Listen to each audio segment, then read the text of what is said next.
কলকাতা হাইকোর্টের অবসরপ্রাপ্ত বিচারপতিকে প্রতারণায় বিহার যোগ। ফ্ল্যাট জমি বিক্রির নামে কোটি টাকা হাতানোর অভিযোগে ধৃত প্রমোটার। বিহার থেকে গ্রেফতার করে আনলো বিধাননগর থানার পুলিশ।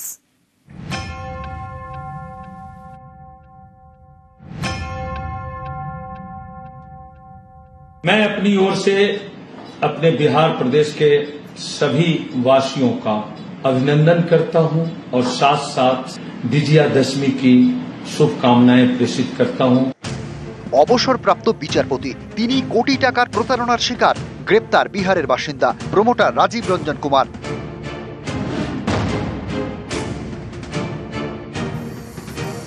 মাস কয়েক আগে বিধাননগর পূর্ব থানায় অভিযোগ দায়ের করেন অবসরপ্রাপ্ত বিচারপতি।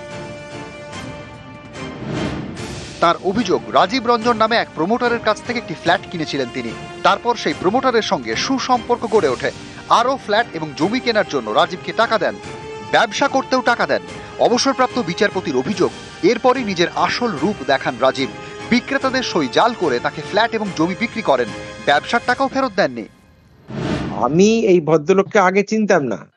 সল্টলেকের প্রমোটার, যে এখানে আমি থাকি বিকে ব্লকে সল্টলেকে, সেই বাড়ি আমি ওনার থেকে কিনি। আবার আমার ভাই একটা ফ্ল্যাটের জন্য ওকে, ফ্ল্যাট না একটা বাড়ির জন্য ওকে টাকা দেয়, সেখানেও তাকে প্রতারণা করে, সে টাকা আর ফেরত দেয় না। আমি এও শুনেছি যে ওর বিরুদ্ধে সিবিআই এর একটা কেস আছে হরিয়ানা এরকম কোন জায়গায়, এবং knowing fully well that I was A high court জাজ, তা সত্ত্বেও করেছে। কলকাতা হাইকোর্টের অবসরপ্রাপ্ত বিচারপতির অভিযোগ পাওয়ার পর তদন্তে নামে বিধাননগর থানার গোয়েন্দা শাখা। বিহার থেকে গ্রেফতার করা হয় প্রমোটার রাজীব রঞ্জনকে।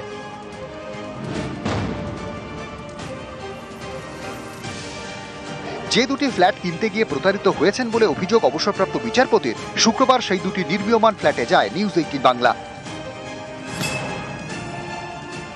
এপি ব্লকের এপি 388 যে বাড়ি, এই বাড়ি দেখিয়ে কিন্তু সই জাল করানো হয়েছিল এবং এই যে গোটা বাড়িতে কাজ চলছিল, পুজোর আগে থেকে কিন্তু এই বাড়ির কাজ সম্পূর্ণ বন্ধ করে দেওয়া হয়।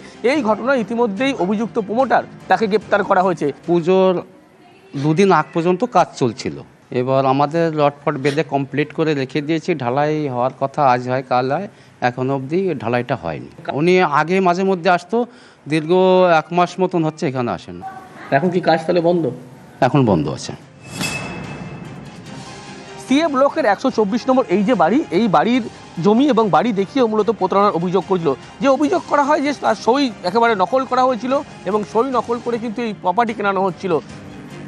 তদন্তে জানা গিয়েছে, অনেক বছর ধরেই কলকাতায় ব্যবসা করেন রাজীব রঞ্জন। এর আগেও একটি প্রতারণা মামলায় জেল খেটেছেন। কলকাতায় নাকি তার একাধিক বাড়িও রয়েছে। এবার অবসরপ্রাপ্ত বিচারপতিকে প্রতারণার অভিযোগে ফের শ্রীঘরে। অনুপ চক্রবর্তী, নিউজ 18 বাংলা। কলকাতা হাইকোর্টের অবসরপ্রাপ্ত বিচারপতিকে প্রতারণার অভিযোগে গ্রেফতার প্রমোটার। এই প্রমোটারই নাকি নাম ছিলেন বিহারের ভোটে। এনডিএর সম্ভাব্য প্রার্থী হিসাবে উঠে এসেছে তার নাম। বিহারের প্রার্থী তালিকা প্রকাশের আগেই জেলে রাজীব রঞ্জন কুমার।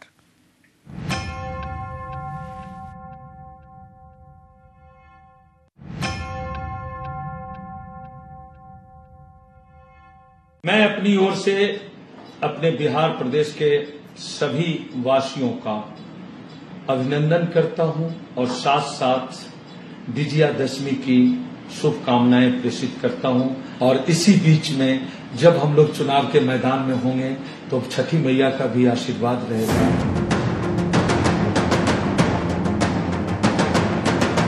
রাজীব রঞ্জন কুমার হাইকোর্টের অবসরপ্রাপ্ত বিচারপতিকে প্রতারণার অভিযোগে ধৃত প্রমোটার, বিহারের বাসিন্দা। প্রভাবশালী এই ব্যক্তির নাকি নভেম্বরে হতে চলা বিহার বিধানসভা ভোটে এনডিএর হয়ে ময়দানে নামার কথা ছিল। এনডিএর টিকিট নাকি পাকা হয়ে গিয়েছিল রাজীব রঞ্জনের। ভোটে লড়ার কথা ছিল সমস্তিপুরের বিভূতিপুর থেকে। প্রার্থী হিসেবে নাম ঘোষণা হওয়ার আগেই প্রতারণার মামলায় পুলিশের জালে। বিহারের সমস্তিপুরের বাসিন্দা রাজীব রঞ্জন কুমার তাঁর প্রমোটারির ব্যবসা ছড়িয়ে একাধিক রাজ্যে, বাংলা, বিহার থেকে দিল্লি। ব্যবসা থেকে টাকা আর রাজনীতি থেকে ক্ষমতা, সেই ক্ষমতার নাগাল পাওয়ার টানেই ভোট ময়দানে নামার ঝোঁক রাজীব রঞ্জনের। 2020-তে সমস্তিপুর থেকে শিবসেনার টিকিটে ভোটে লড়ার চেষ্টা করেন, কিন্তু বিহারে শিবসেনার রাজনৈতিক অস্তিত্ব না থাকায় নির্দল হিসেবে ভোটে দাঁড়ান। কিন্তু তাতে থেমে থাকেননি, নেতা হতে তিনি মরিয়া। তাই ভোট এলেই সক্রিয় হয়ে ওঠেন। এবার এনডিএর প্রার্থী হওয়া নাকি প্রায় চূড়ান্ত হয়ে গিয়েছিল। বিধায়ক হতে রাজীব রঞ্জন এতটাই মরিয়া যে তিনি ঠিক করেছিলেন কোনো দল টিকিট না দিলে এবারও নির্দল হয়ে ভোটের ময়দানে নামবেন। তার আগেই প্রতারণার অভিযোগে জেলে।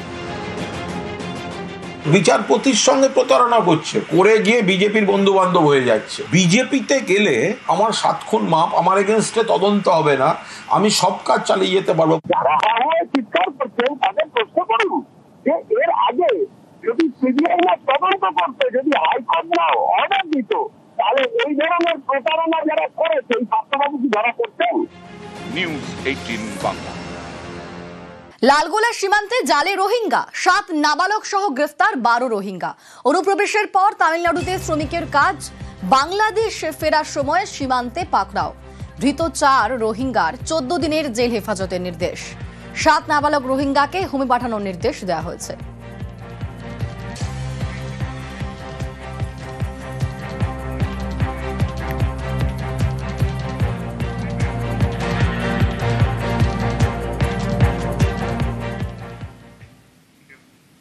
সিইওর দুর্নীতির তথ্য দাবি শুভেন্দুর। বৃহস্পতিবারই সিইওর বিরুদ্ধে সরব মুখ্যমন্ত্রী।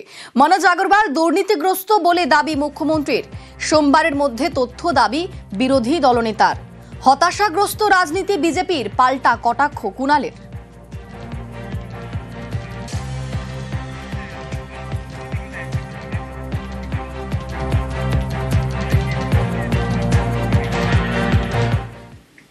পশ্চিমবাংলার প্রশাসনিক প্রধান মাননীয় মুখ্যমন্ত্রী প্রশাসনিক হেডকোয়ার্টার নবান্নতে সরাসরি নির্বাচন কমিশন এবং তার মুখ্য প্রতিনিধি পশ্চিমবাংলার সিইও মনোজ আগরওয়ালকে আক্রমণ করেছেন। এই ভাষা গণতন্ত্রের পক্ষে বিপজ্জনক, নির্বাচন কমিশনকে হুমকি দেওয়ার নামান্তর। মনোজ আগরওয়ালের বিরুদ্ধে আপনার কাছে কি তথ্য আছে? আপনি যদি সোমবারের মধ্যে তথ্য প্রমাণ দিয়ে অভিযোগ যদি সামনে না আনেন, তাহলে ধরে নেব আপনি এসআইআর নিয়ে ভয় পেয়েছেন, ক্ষমতা হারানোর ভয় পেয়েছেন। শুভেন্দু অধিকারী, বিরোধী দলনেতা এবং বিজেপি নেতারা চূড়ান্ত হতাশাগ্রস্ত, অবসাদগ্রস্ত রাজনীতি করছেন। তারা এক একটা নির্বাচন এলে এক রকম হুমকি দেন। দিল্লির নির্বাচন কমিশন ভোট করবে, এবার দেখব, করেছে, ওরা হেরেছে। সেন্ট্রাল ফোর্স দিয়ে ভোট করাবো, করিয়েছে, হেরেছে। এবার ভোটার লিস্টটাকে কারচুপি করার নানা চেষ্টা, যেটা মহারাষ্ট্র দিল্লিতে করেছে, মমতা ব্যানার্জি ধরে ফেলেছে। ওদের যে এখন জাতক্রোধ হয়ে গেছে, ওদের সব চক্রান্তগুলো ফাঁস হয়ে গেছে, সেই কারণে এই ধরনের আচরণ করে বেড়াচ্ছে। বৃহস্পতিবার কি দাবি করেন মুখ্যমন্ত্রী? সিইওর বিরুদ্ধে বিস্ফোরক মুখ্যমন্ত্রী। সিইও দুর্নীতিগ্রস্ত বলে দাবি মমতার। বেড়ে খেলবেন না বলে হুঁশিয়ারি। একটা কথা আছে না, বাঁশির চেয়ে কঞ্চি বড়।